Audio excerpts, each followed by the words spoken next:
Joining the phone right now on the Mercedes-Benz Vans phone line, somebody who could shoot a 67 himself. He does everything well. He's Michael Davies. He's one half of the Men in Blazers, and he joins the show. How are you, my friend?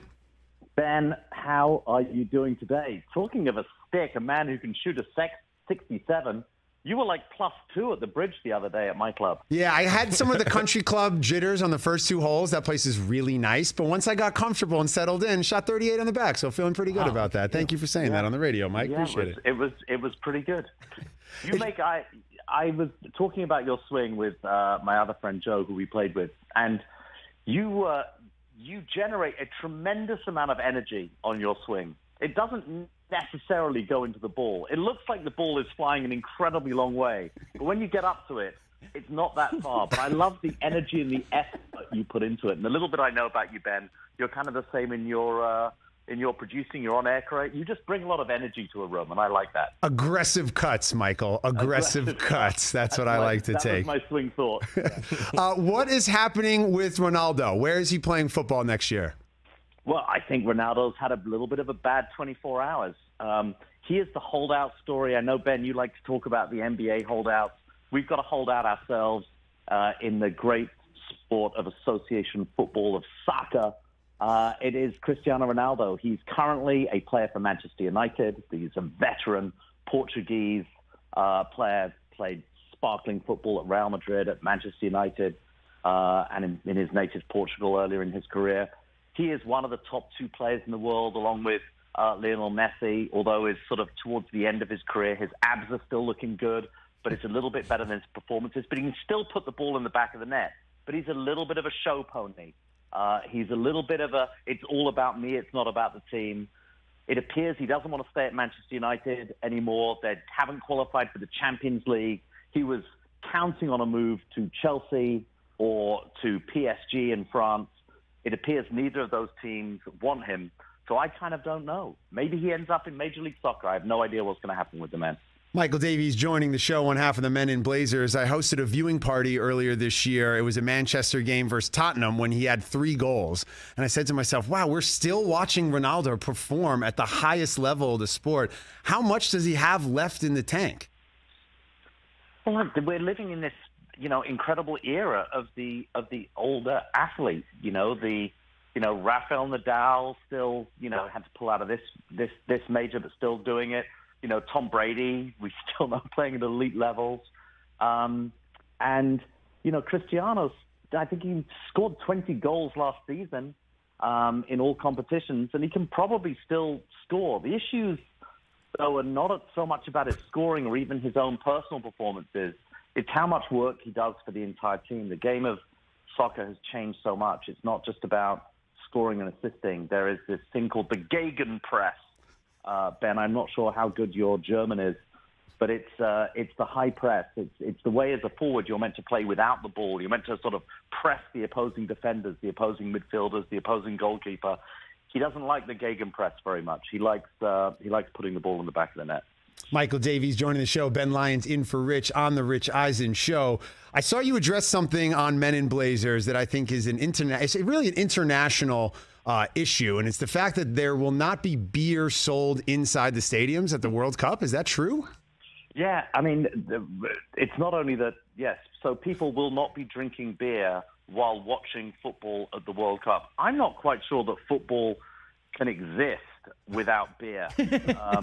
I'm not actually sure that it will be any good without beer, and it will certainly change the crowd atmosphere at the football. I think we'll see less English people going to the World Cup, certainly, because I'm not sure they're able to go 90 minutes and a half time without beer. I think they kind of depend on it like water or oxygen.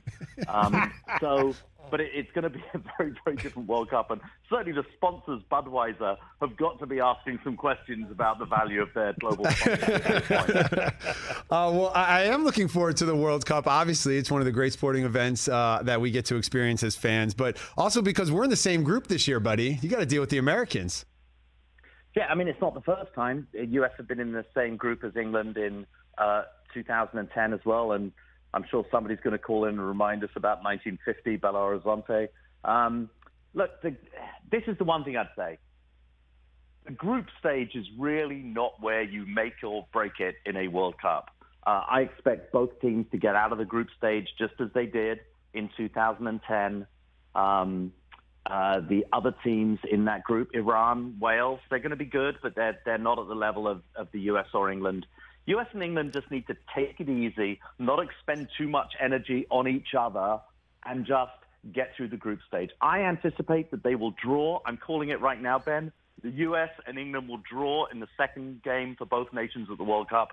That will be a fine result for both countries, and they'll sort it out in their first games and their third games against Iran and Wales. World Cup predictions in July with Michael Davies on the Rich Eisen Show. I like it. Ben Lyons filling in for Rich. As someone who has grown up around the game, who loves the game, and is now documenting the game at the highest level with Men in Blazers, it must bring you so much joy when you see Angel City sell out in LA, 22,000. When you see the MLS close a huge TV deal, just the popularity of soccer. They always say soccer is the sport of the future in America. It's been that way the last 20 years. But it has to be having a moment, and you have to be recognized, and it must bring you a lot of joy, I would imagine, as a fan of the game.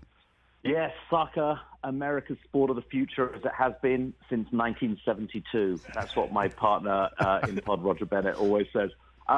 And the future, which is now, is incredible, watching how Angel City are doing in Los Angeles, really setting up to try and become the most important women's club in the world, and off to a pretty good start, you'd have to say, in LA.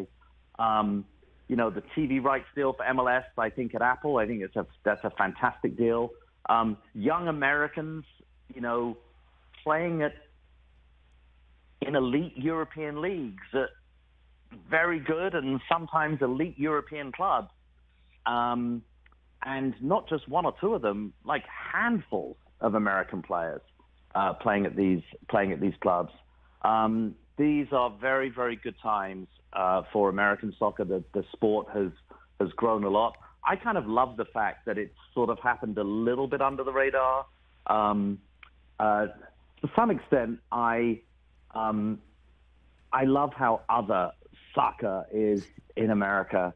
And I love people who don't like soccer at all, who think it's useless. I actually maybe prefer American sports fans who loathe soccer to American sports fans who love it.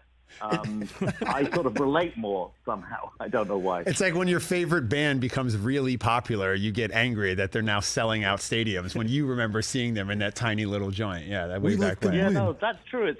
But there is that moment where you love a band and then you go to the concert and you look around and look at the fellow fans and think, oh God, what a bunch of losers. I would much rather be with the people who don't like that band at all. But yeah, I like how other it is. I like how different it is. It's a very different sport in America. I often say that if there were a middle-class World Cup, America would win it very, very quickly because our middle-class kids are probably better than any other middle-class kids at soccer in the world. It's a very different crowd that watch soccer in America than watch soccer in other countries, without a doubt. Sure. I definitely want to check out Angel City at some point this year. Yeah. What do you got, TJ? Hey, Michael, what's up, man? It's TJ. How you doing? TJ Jefferson, as I live and breathe. I always feel like you're maybe a figment of my imagination, TJ. You turn up at bizarre moments of my life. How like so? An angel. I know, you're like an angel. What was that show that used to be on NBC where they were sort of walking angels? I feel like I walked backstage at the Emmys after winning an Emmy, and there you are, TJ. I feel like maybe I imagined you. Maybe it wasn't really you. Well, I was very upset that we didn't win, but I was happy that you guys won. So I wanted to show, there were no hard feelings. And a show that I legitimately watch every morning, I was happy for you guys. So, That was great. I won't lie to you. I would have much rather we won. But, hey, I'm not going to hold it against you, Michael. But, you're a pretty interesting cat to me, Michael Davies. I think I've told you this before because, behind the scenes, an incredibly successful producer with what you've done in your career. But, the Men in Blazers thing, man, it's such a trip to me. And I know the story, but share the story with the people who might not know. You and Roger, something happened. You guys were both in a predicament that you probably didn't want to be in when you met, and you kind of turned something that could have been bad into something really great. So why don't you tell the people how the Men in Blazers thing got started? Yeah, look, Men in Blazers is the side hustle of all side hustles. It's I've spent my entire career producing television shows, and being a television executive. And but at the same time, outside of that, watching, enormous amounts of sport. A lot of it soccer, not all of it. I'm a big Orlando Magic fan, as Ben Lyons knows. I've been watching the Open all morning. But I watch a lot of sport, and Roger and I had the great misfortune on the day of the World Cup final 2006, Italy versus France in Germany, that Roger and I were both invited to the same wedding by our wives. My wife at the time, Roger's wife, who was still his current wife, and we were both miserable to be there. Neither of us wanted to be at that wedding. And we literally stood at the bar on a boat. And it's nothing worse than a wedding on a boat because you can't leave. And we just stood there, just refreshing our phones. And these are 2006 phones. This is like pre-iPhone. We really weren't getting a lot of information. Might have been a sidekick. Trying to figure out what was going on in the World Cup final. And in misery, we both found each other. And we've remained with each other in misery ever since.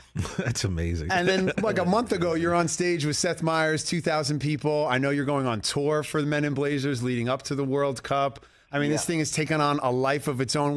Who's the strangest person that has told you they watched the show, or where's the weirdest place you've been when someone's recognized you for Men in Blazers as opposed to all the other cool stuff you've done? Oh, my word, it happens all the time. Particularly, we seem to do very well with TSA employees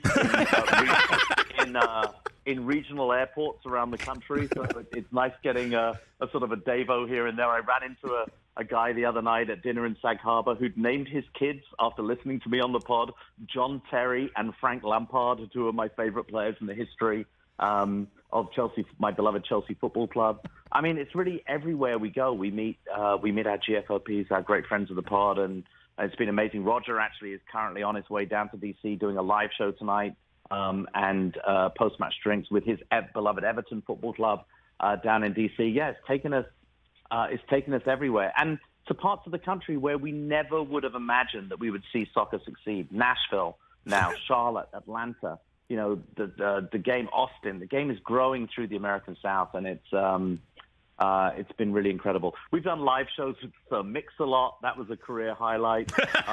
There was a wonderful moment where Josh Duhamel French kissed Rog live on television. That was something I'll never forget. Yeah, that sounds on brand for Josh. That sounds about right. Yeah, that sounds good.